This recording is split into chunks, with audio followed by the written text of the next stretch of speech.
Estamos aí já com os nossos convidados chegando. Paulinha, oi Paulinha, seja bem-vinda. Palmira, minha aluna especial. O tema que eu vou trazer para vocês aqui para a gente conversar, mas o título, faltou um título. E eu fiquei imaginando que título poderia trazer para esse bate-papo.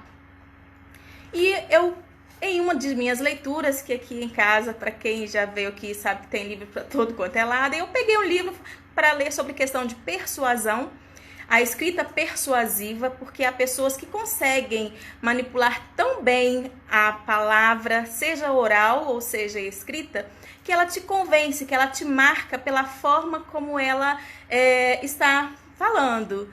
Vamos lá? Então eu estava procurando um título e numa dessas leituras eu encontrei o seguinte enunciado: você está pronto para ser milionário? E era uma carta de venda. Um copyright americano fez essa carta de venda e falou-se que a revista que ele estava vendendo, uma revista que ajuda na questão financeira, de bolsa de valores, e ele colocou esse título: você está pronto para ser milionário? Esse título me chamou a atenção. Me chamou a atenção a tal ponto que eu decidi trazer para a nossa live aqui, para a gente conversar. Já que o meu foco aqui é a redação do Enem, eu decidi trazer: você está pronto para tirar nota acima de 900 pontos, para tirar um 900 pontos? Então nós vamos hoje conversar sobre essa questão de estar pronto. O que é estar pronto? Mas antes de entrarmos então nesse tema de hoje, eu quero aqui relembrar o que nós conversamos na aula de ontem, tá? Ontem nós tivemos uma aula aqui em que eu trouxe eu compartilhei com vocês conhecimentos de uma live também que eu assisti ontem do Thiago Brunet, e que uma fala dele também me chamou a atenção e eu pude fazer então esse link como o meu conteúdo. E a fala que me chamou a atenção dele é essa questão de muitas vezes o aluno ficar... Aliás, ele não usou o aluno, né, na fala dele, mas muitas vezes a pessoa fica na comparação, tentando se comparar com o sucesso do outro, mas esquece de observar que esse outro, para chegar onde ele chegou, houve um processo. Às vezes nós só olhamos o palco, mas esquecemos do bastidor, o que aconteceu por trás de tudo isso, para a pessoa chegar até ali. Então, ontem eu trouxe na nossa conversa a questão de que você precisa se conhecer, você precisa saber em que nível você está, para que você possa galgar o nível mais alto. Então, se você não se conhece, isso aqui falando da questão de produção de texto, se você não sabe aquilo que você precisa melhorar, ficará difícil para você chegar a um nível mais alto.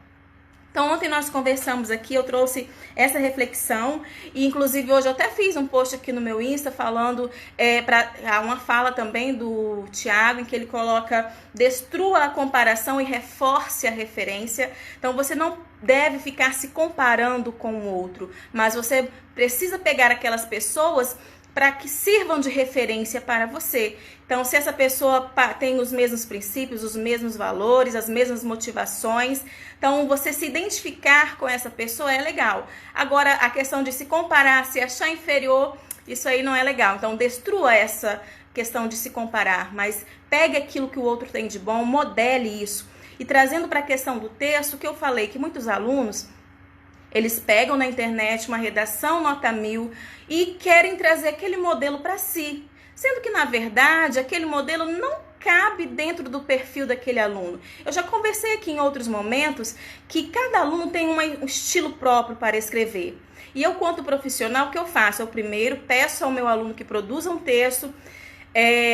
Não é um texto que ele vai produzir em casa, mas é um texto em sala, para que eu tenha certeza de que ele não pesquisou em lugar algum, mas que tudo aquilo que ele trouxe para mim é o que ele tem, é a bagagem dele. Então, a partir desse momento, eu passo a conhecer esse meu aluno e eu consigo perceber se há limitação, ou qual é a limitação que ele tem, como que eu posso ajudá-lo. E isso eu passo para o aluno. Então, não adianta nada um aluno querer pegar uma fórmula pronta de um aluno que tirou nota 1000 e querer forçar Não é isso? Querer usar aquela fórmula para si, sendo que ele não sabe qual foi o percurso que aquele aluno usou para chegar até ali. Quantas redações ele produziu para chegar a uma nota 1000? Quantas questões de gramática, quantos vídeos sobre aulas aí de gramática esse aluno precisou assistir para não errar uma crase, não errar vírgula, não errar concordância verbal, regência. Então, assim, há todo um processo. E hoje, então, eu trouxe para a gente conversar essa questão de estar pronto. Mas antes de entrar nessa temática, eu quero falar um pouquinho de semântica. A língua portuguesa eu acho muito legal. Eu já até falei aqui algumas vezes a questão de que nós temos dois tipos de linguagem, né? Sim, uma linguagem denotativa, que é aquele sentido real, e uma linguagem conotativa, que é um sentido figurado. É quando nós usamos um provérbio, né? Assim, água mole, pedra dura, tanto bate até que fura, ou mais vale um pássaro na mão do que dois. São os ditos populares, então a gente sabe que ali nós encontramos uma linguagem figurada, usamos metáforas, comparações.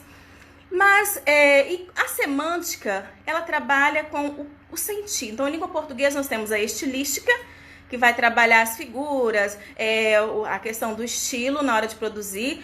E a semântica é o que nos mostra a questão do sentido. Tá? A gramática, vocês já sabem, alguns têm medo de gramática, igual tem uma amiga que sempre fala aqui comigo, a Cláudia, ela diz que ela ama escrever, mas tropeça na gramática e tem problema com a gramática. E a semântica é a questão do sentido. E nós sabemos que tudo aquilo que nós falamos, tudo aquilo que nós escrevemos, há um contexto, há uma situação que nós chamamos de situação sociocomunicativa. Então, há uma fala de uma pessoa muito famosa até aqui nas mídias, né, e até muito polêmica, que essa pessoa fala sempre assim: texto sem contexto é pretexto para erro. E eu falo isso para os meus alunos. Um texto, quando nós não temos o contexto dele, ele vai nos induzir ao erro. Então, nós precisamos sempre ficar atentos em que contexto essa fala foi produzida. Em que contexto, de onde você retirou isso. Eu sempre conto essa historinha para os meus alunos. Eu morei em Rondônia há um tempo e tinha um professor lá na igreja, na comunidade onde eu ia. E esse professor era um professor de teologia, e ele sempre falava assim: Sandra, você é ignorante. E eu, nos meus 19 anos, 18, eu não rebatia. E para mim, eu tinha o termo ignorante como assim, aquela pessoa brava, grosseira, que xinga, fala palavrão, né? Então, eu tinha a ignorância nesse aspecto. Mas ele sempre falava: Sandra, você é ignorante e um dia eu vou te provar. Hoje eu sei que chamar alguém de ignorante significa o quê? É você desconhecer algo. Então, todos nós somos ignorantes em algum aspecto, tá? Eu ignoro muitas coisas, eu desconheço muitas coisas.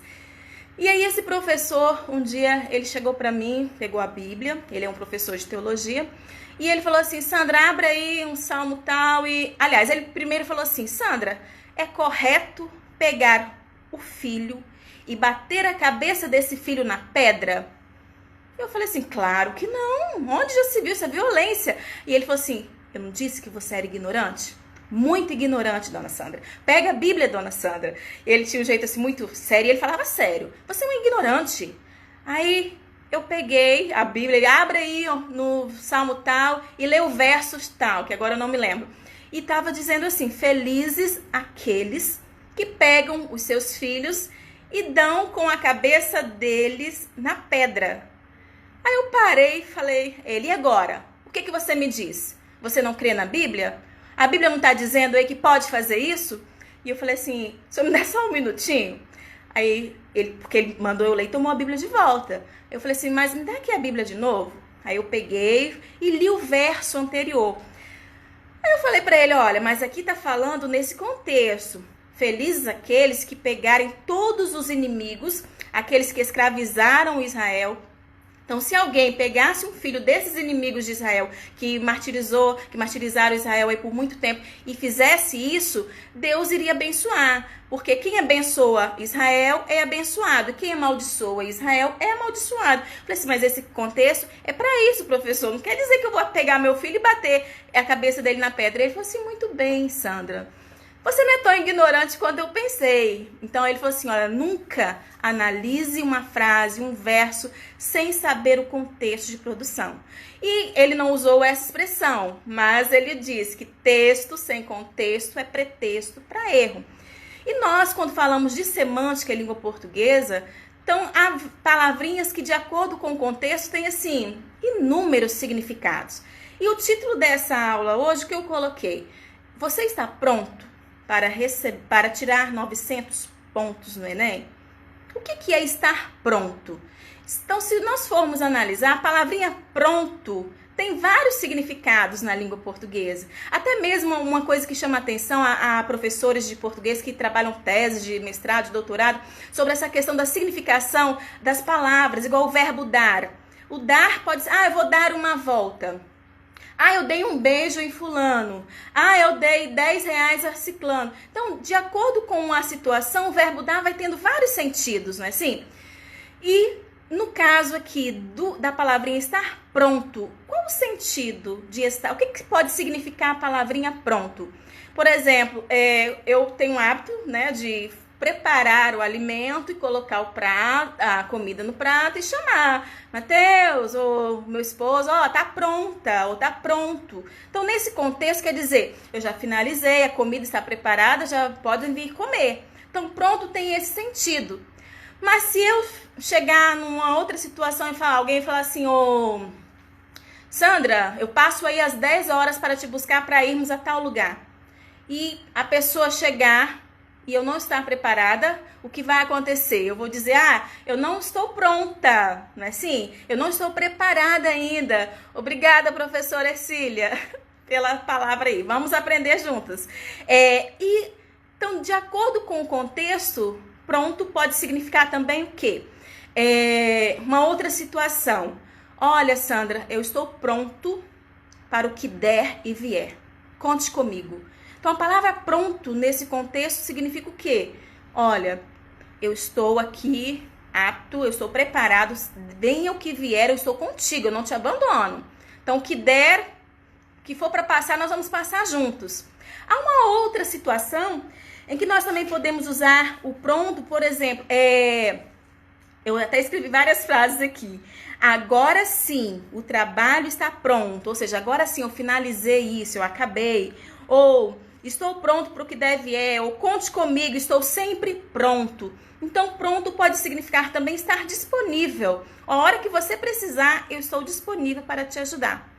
Então, em se tratando de redação do Enem, eu venho aqui martelando, falando, né? Talvez para quem está aqui maratonando comigo, como a Jéssica aí colocou, pode estar se tornando até repetitivo essa questão. Mas estar pronto para alguma coisa vai depender de muitas situações, de muitos contextos, não é isso? Você está apto, preparado para chegar no dia da prova e falar assim, não, o meu texto eu vou produzir e vou tirar 900 pontos. Eu posso dizer que talvez para a nota 1000 seja um pouco complicado você dizer, não, estou pronto para tirar nota 1000. Por quê? Quando se trata de prova de redação do Enem, eu sempre falo para os alunos, ali, além de você ter todo um conhecimento, uma bagagem, que você já se preparou e tal, mas o momento de tensão, a ansiedade, a preocupação com o horário, ou até mesmo o desconhecimento do tema, isso pode chegar ali na hora e chocar, o aluno ficar assim, agora, o que eu vou fazer? Eu treinei, mas esse tema eu não li nada sobre.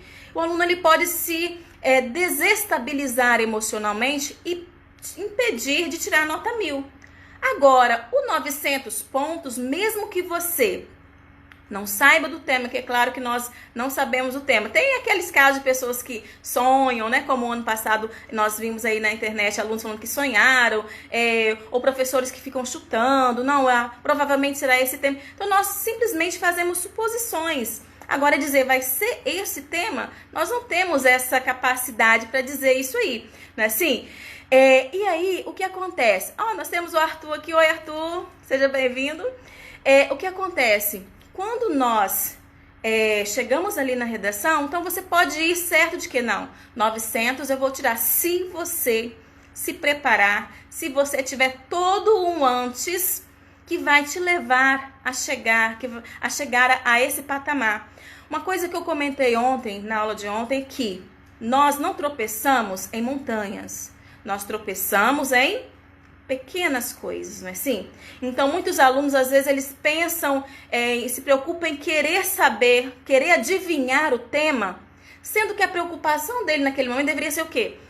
Não errar a estrutura, saber as questões gramaticais, tá? Então, há coisas que para esse aluno parecem ser pequenas. E ele acaba se preocupando com o tema, para ele é algo macro, mas o tema é o de menos. Eu sempre falo isso para os meus alunos. Se você se prepara, se você domina a estrutura, se você domina a gramática, sabe o que espera de você lá na intervenção, pode vir o tema que for, que você vai conseguir tirar uma nota boa. E aí, se tratando então da questão do Enem, o que nós podemos então dizer? Eu trouxe já aqui uma personal para a gente falar sobre a questão de organização do ambiente. Inclusive, a Ercília, que está aqui dialogando comigo, ela me mostrou uma aula recentemente que ela fez para ajudar os alunos a estudarem em casa, uma aula muito interessante, em que ela colocava essa questão do ambiente estar organizado, o que nós também até falamos isso aqui, a Cláudia Vilela, ela passou isso pra gente, a questão do ambiente estar arejado, a questão do som, a questão do tempo que você fica ali diante de uma tela, então tudo isso vai influenciar na sua absorção desse conhecimento, tá? Então é uma preparação que você precisa fazer para a hora que você sentar e começar a estudar, aí a gente fala, faça anotações, mas há momentos em que não precisa você ficar anotando tudo, porque senão você perde a aula, não é assim que acontece? Às vezes a gente fala, não anota não que eu mando o slide depois, quando a gente está em sala de aula e eu vejo muito aluno anotando e às vezes não presta atenção, eu falo, não, depois eu envio o slide para vocês, porque eu quero que naquele momento ele fique atento ao que eu estou falando. Não é assim? Porque nesse momento ele vai absorver mais. Então, há momento em que você precisa copiar, mas há momento que você precisa ficar atento para extrair o máximo que você puder daquele contexto, daquela aula. Então, nessa questão de chegar ao patamar santo, então fala aí para mim, quando que eu posso dizer que eu estou pronto, que eu estou apto, nesse caso, que eu estou preparado para chegar lá no dia da prova e falar, não, eu estou pronto para tirar 900 pontos. Meu aluno que tira 900 pontos é aquele aluno que tem um hábito de produzir um texto por semana. É aquele meu aluno que conhece a estrutura do texto. Ele sabe que tem introdução, desenvolvimento, conclusão. Ele sabe que essa conclusão é diferente das conclusões de outros textos por aí que são trabalhados. Por quê? Porque a intervenção do Enem, ela tem uma estrutura bem elaborada que o aluno precisa seguir, bem detalhada. Esse aluno, ele sabe que ele não pode confundir as tipologias, ele não pode ser só expositivo, porque senão a exposição vai zerar a redação dele, isso eu já falei aqui com vocês. Então, lá é uma redação argumentativa. O aluno, ele precisa estar a par do que precisa vir na introdução. Toda introdução precisa de um contexto, aquela frase inicial, né? Sim, você escreve a primeira frase, contextualiza. Se está falando da violência, você pode fazer uma frase generalizante, que a violência doméstica é isso ou aquilo, ou que no Brasil a violência doméstica é assim, assim. Então você faz aquela frase e depois vem o quê? A problematização, que nós chamamos de contextualização, vem a problematização, que nós falamos onde o aluno precisa colocar o tema, o problema que a proposta da redação trouxe para ele. E na sequência o que? Ele vai colocar, o que nós chamamos da opinião dele ou tese, que vai preparar para os dois argumentos que cada um virá em um desenvolvimento. Há aqueles professores que chamam D1, D2, né? Desenvolvimento 1, desenvolvimento 2. Eu prefiro usar argumento 1, argumento 2, cada um em um parágrafo. Isso não muda. Então, se você tem essa consciência, se você sabe quais são as habilidades que serão cobradas de você ali, se você treinou, tá? Você pode ir seguro que pode vir o tema que vier, você vai se dar bem, tá? Porque eu até esse dia ouvi um colega também da nossa área de língua portuguesa, ele falando que hoje a estrutura da redação, ela pesa muito mais do que o aluno conseguir desenvolver uma boa proposta, porque tem aluno que, apesar da redação não estar legal, o professor não vai poder tirar a nota dele porque a estrutura está perfeita, poucas incorreções gramaticais, a intervenção dele está legal, mas ele pecou no tema. Então, só pecar no tema pode levar você a tirar 800 pontos, 840, tá? Tem até aqueles alunos que se surpreendem com a nota, falam, uau, eu não esperava isso, parece que eu falei só bobeira na prova. Por quê? Você sabe que o tema você não dominava, mas você dominava o que? A estrutura. E o corretor, ele não pode tirar de você isso, o ponto é seu, porque cada competência ali é analisada separadamente. Então, se você acertou todas as competências, é 800 na certa. E como que vai ser? E o 900, Sandra? Como que eu posso ir certo de que eu vou tirar o 900? É você não falar bobeira também, né? Tem que não ficar no senso comum. É você não... o que nós chamamos de ter aquela baixa informatividade. Então, quando que o aluno tem uma baixa informatividade? Quando tudo que ele fala é previsível. Então, a baixa informatividade reside no fato de que tudo aquilo que o aluno leva para a produção dele é muito previsível. Então, mesmo que você não domine o tema, que tudo seja previsível, com 800 pontos você consegue. Mas, para um 900 tem que sair um pouquinho aí dessa previsibilidade, tá? Basta colocar um dado, fazer uma citação. Só isso já é suficiente para você chegar ao 900 se você não cometer nenhuma incorreção, nenhuma incoerência, tá? Nessa questão aí semântica. Até aqui tranquilo? Alguém quer fazer algum comentário? Então, olha só, vocês perceberam, gente, como eu estou falando de semântica, eu estou falando e prestando atenção na minha fala. Eu já usei o verbo dar aqui em vários sentidos. Agora eu falei, deu para entender? Olha só o contexto do verbo dar que eu acabei de usar. O verbo ter é um outro caso que eu vivo procurando me policiar, mas não tem jeito. O verbo ter hoje, nós usamos ele em vários contextos. Porém, a gramática diz que o ter é o quê? É posse. E às vezes eu quero colocar lá na chamada, tem live hoje. Aí eu fico, tem live, possui live. Gente, a gramática tá errada. Mas é o que nós estamos habituados a falar. Ó, tem gente que não tá prestando atenção no que eu estou falando. Tem. Mas o ter é posse. Eu tô falando possui, gente que não tá... E perceberam como que, de acordo com o contexto, essa questão da língua se evoluir, nós acabamos tirando um verbo de um sentido, levando para outro. Mas é isso que eu acho belo na língua. Enquanto muitos gramáticos aí mais normativos acham que tem de ser daquele jeito, que precisa ser assim, eu acho bela essa possibilidade que nós temos de adequar a nossa fala, de contextualizar, tirar uma palavrinha daqui, colocar em outro lugar. Eu acho a língua ela é dinâmica. Uma das questões maravilhosas da língua é essa dinamicidade, não é assim? E você conseguir se fazer entender da maneira como você fala. Por isso que quando nós falamos de variação linguística, nós não podemos ter preconceito. O dia que eu conversei aqui com a Cláudia, lá de Mossoró, eu falei assim, Cláudia, fala pra gente um dito que você falou pra mim, eu ri porque eu achei lindo demais, gente, porque eu nunca tinha visto aquela semântica. Ela falou assim, um dia eu conversando com ela pelo Instagram, pelo direct, né? E ela falou assim, Sandra, aqui em Mossoró tá tão quente que até largatixa está usando skate pra não queimar o bucho. Olha, eu ri demais. Eu falei assim, gente, que legal. Olha que a beleza que tem no regionalismo. Olha a beleza, eu achei muito belo isso, porque eu falei, gente, nunca aqui no Espírito Santo eu ia falar que tava quente daquele jeito. A expressão que ela usou, né, lagartixa, olha o exagero.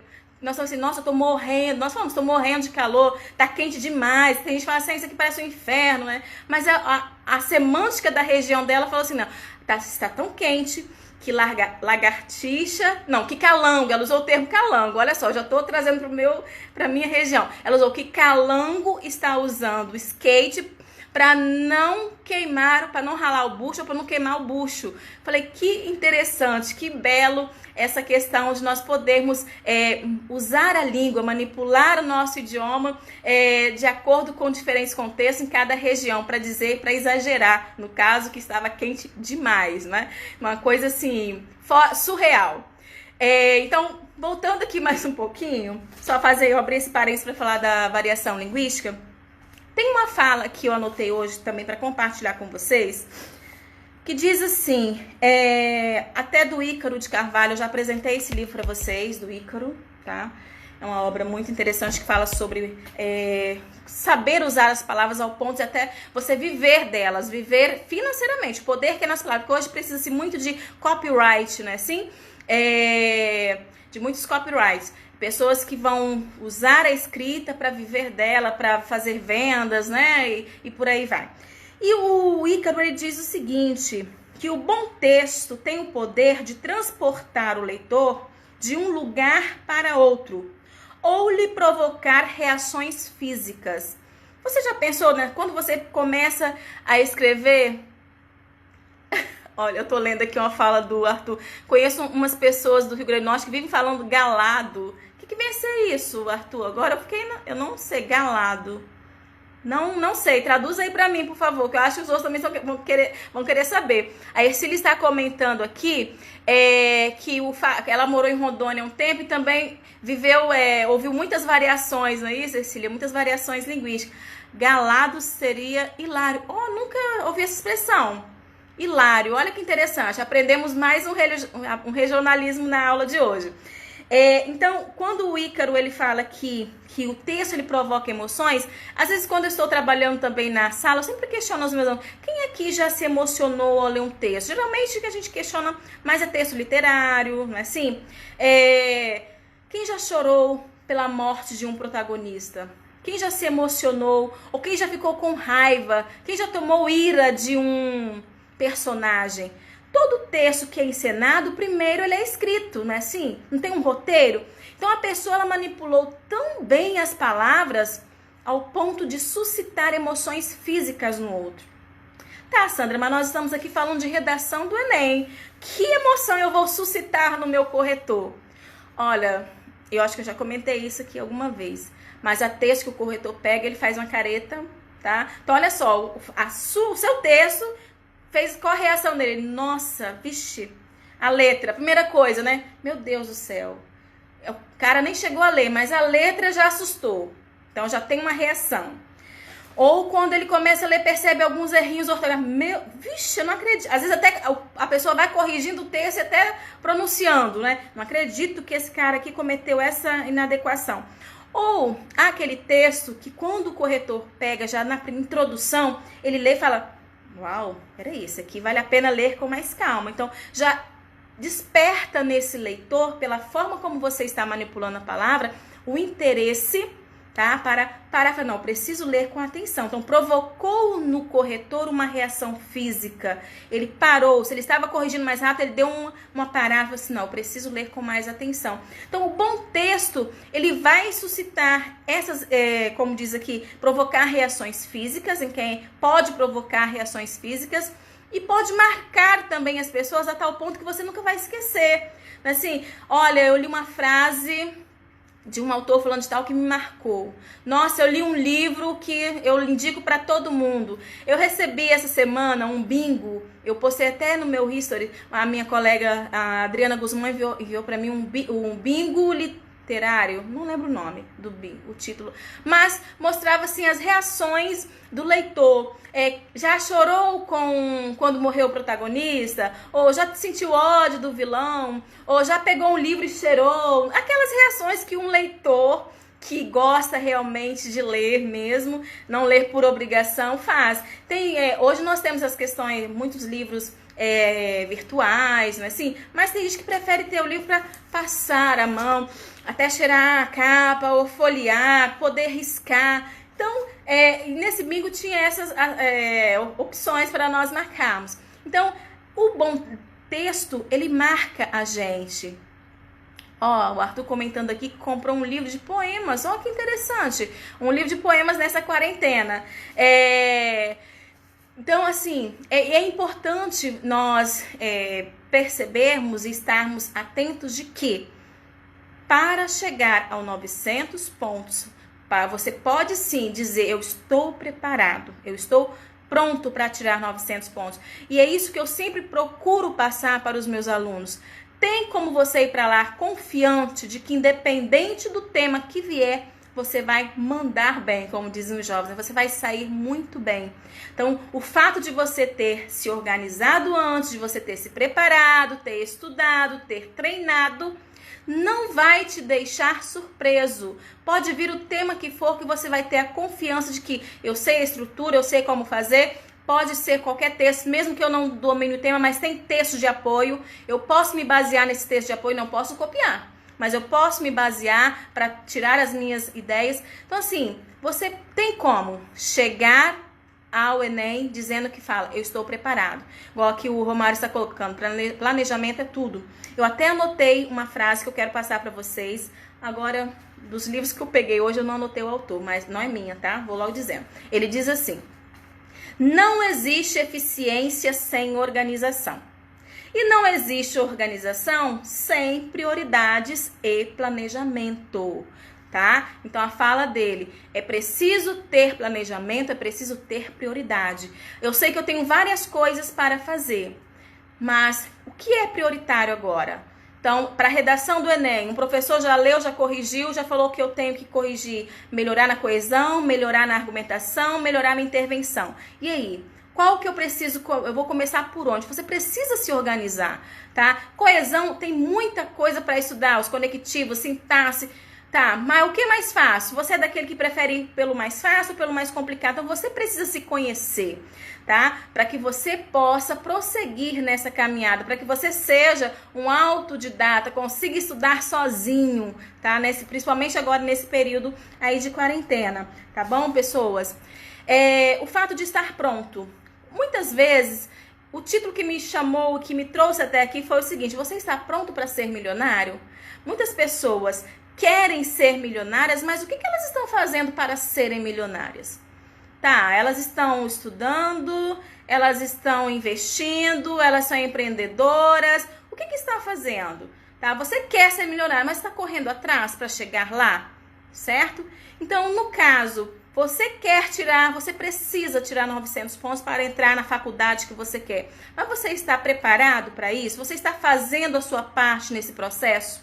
Tá? Então é para nós refletirmos, para você refletir, tá? Então conteúdo na internet tem aí aos montes, tá? Mas é preciso saber selecionar os conteúdos e saber fazer bom uso. E você precisa se conhecer, porque o palco do outro é diferente do seu bastidor. Nunca queira achar que vai ser fácil porque pro outro pareceu ser fácil. Então há todo um antes, há toda uma preparação, há toda uma organização, há um treinamento para você conseguir chegar lá. A questão de achar que está pronto para algo, desejar muito esse algo, mas quando esse algo chegar, você não saber o que fazer com esse algo ou se frustrar porque esse algo não era aquilo que você queria que fosse. Tá? Então, olha só. Eu, professora, né, que segui o magistério, e eu sempre, olha, parece ser bobo, tá, gente? Parece uma situação boba. Mas eu sempre vi as tirinhas, as historinhas, em que o aluno levava uma maçã para o professor. E eu achava lindo aquilo. Eu falava assim, será que algum dia o aluno vai trazer uma maçã para mim? E eu tinha essa questão, parecia assim uma perseguição. Eu queria um dia ganhar uma maçã. Porque na minha mentalidade ali, eu pensava assim, não, quando o aluno entrega uma maçã pro professor, porque esse professor deve ser muito legal e tal. E eu ficava nessa de querer um dia ganhar uma maçã. Tinha também o Chaves, né? Eu acho que levava maçã pro professor. E aí, um dia eu trabalhei uma vez como contadora de história num jardim. E um aluninho levou uma maçã muito linda, gente. Uma maçã enorme, tá? Era enorme essa maçã. Eu nunca tinha visto uma maçã tão linda, uma maçã argentina muito vermelha. Perfeita, perfeita. E eu falei assim, eu não acredito. Meu sonho se realizou. Eu ganhei a maçã que eu sempre quis. E moral da história. Levei essa maçã para casa. Mas como eu morava na casa da Ercília, eu confessando aqui, Ercília, lá tinham 3 crianças. Falei assim, eu não vou dividir minha maçã com esse monte de menino. Olha só, o Daniel, Danilo e Darlan. Falei, eu não vou dividir minha maçã. Olha só, fui egoísta, não nego, estou aqui contando isso. Eu peguei a maçã e levei para o meu quarto, nem tirei da bolsa quando cheguei em casa. Levei para o meu quarto e coloquei no meu guarda-roupa.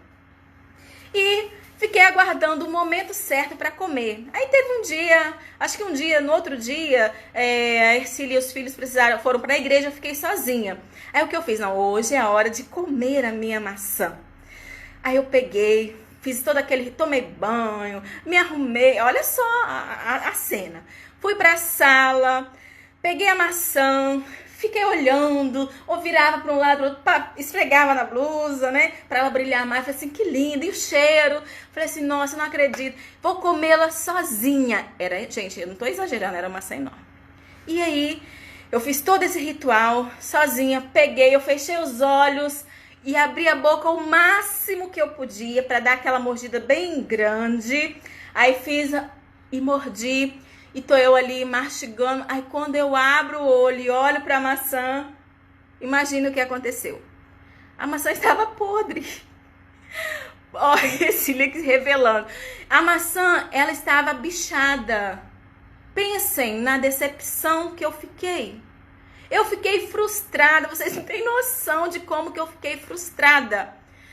E eu pensei, poxa vida, não serviu nem pra mim, nem pra ninguém, né? Eu não quis dividir, fui egoísta, não queria comer sozinha, mas não deu nem para comer. O exterior dela estava muito perfeito, mas quando eu mordi, o interior não tinha nada, tá?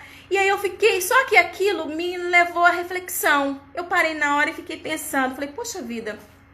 E logo me trouxe à mente um verso bíblico, dos sepulcros caiados. Não sei se vocês já ouviram esse verso, que muitas pessoas exteriormente são belas, são bonitas, mas o interior está podre. São pessoas que trazem mágoas, que trazem ódio, destilam o mal no seu falar, né? Quando usam as palavras, usam para magoar, para machucar os outros. E eu comecei a refletir. Aquela situação me levou à reflexão. E aí, por que eu trouxe isso para compartilhar? Por que eu pensei em compartilhar isso aqui? Porque também, muitas vezes, não basta só o aluno também achar que dominar a estrutura, dominar a intervenção, ele vai conseguir também tirar um excelente texto. Ele precisa trabalhar a coerência para quando o professor lê a letra linda, a sintaxe está legal, mas quando lê, o professor se decepciona. Nossa, que texto previsível. Nossa, me decepcionei, achei que ia ser um texto legal. Então, as coisas precisam ter equilíbrio, não é assim? E na questão do texto, e nós, na questão da vida, nós precisamos também estar preparados para todas as situações. Às vezes, nós desejamos tanto uma coisa e não estamos preparados para essa coisa. No meu caso, da maçã, eu fiquei frustrada. Eu queria tanto, eu consegui, mas para mim foi uma decepção. Naquele contexto foi uma decepção. E quantas vezes você talvez pede algo aí, vamos trazer isso aqui para uma questão pessoal, você pede algo para Deus e talvez Deus não te entregou ainda porque não é a hora, porque você não está preparado. Ou se você receber esse algo agora, você vai se frustrar, vai se decepcionar e vai vai colocar até a culpa em Deus. Então muitas vezes nós pedimos coisas para as quais nós não estamos preparados. Então você está pronto para receber aquilo que você acha que você merece? Porque nós somos humanos e achamos que nós merecemos muitas coisas, não é assim? Eu mereço isso, eu mereço isso, eu mereço tanto dinheiro na minha conta. Mas será que você está preparado para receber isso? O que você está fazendo para chegar, para alcançar isso que você tanto deseja, tá? E uma frase que eu anotei hoje que eu achei muito interessante é que até mesmo nas derrotas nós podemos encontrar vitórias.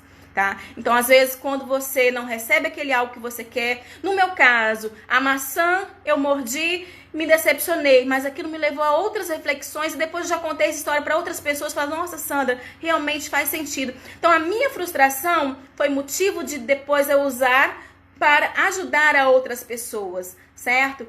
Então, às vezes, até mesmo no momento que você esteja passando, é um momento de decepção, de frustração, mas isso você precisa olhar e o que eu posso tirar de proveito disso? É possível eu tirar um proveito dessa situação? Poxa, esse ano era o meu ano de fazer o Enem. Né? Assim, alguns estão falando, mas olha a situação que está acontecendo. Ou talvez você vai lá e tira uma nota ruim. Tá, mas o que você aprendeu? Você tem que lembrar que agora você já sabe qual foi o seu erro. O próximo ano que você fizer, você não pode mais errar nas mesmas coisas, certo? Então, veja sempre desse lado. O que você pode aprender com essa situação? Produzir um texto, deu para o professor te entregar para corrigir? E às vezes você pode falar o seguinte: poxa, eu dei o meu máximo para esse texto. E você entrega e fala assim: não, dessa vez eu vou tirar um 900. Aí quando o professor entrega, você fala: ó, seu texto vale 700. Eu fico frustrado, decepcionado. Mas pensa o seguinte: isso é uma correção, ainda não é o momento final, ainda não é o Enem. Então essa correção vai fazer com que você melhore, para quando chegar lá no dia, os erros que você cometeu lá atrás, você vai chegar lá pronto. Você não vai repetir esses erros mais. E você vai estar apto para atingir, para chegar aos 900 pontos ou mais na sua redação do Enem. Certo, gente? Vou finalizar. Falei demais hoje. Obrigada a vocês que ficaram comigo até aqui. Obrigada.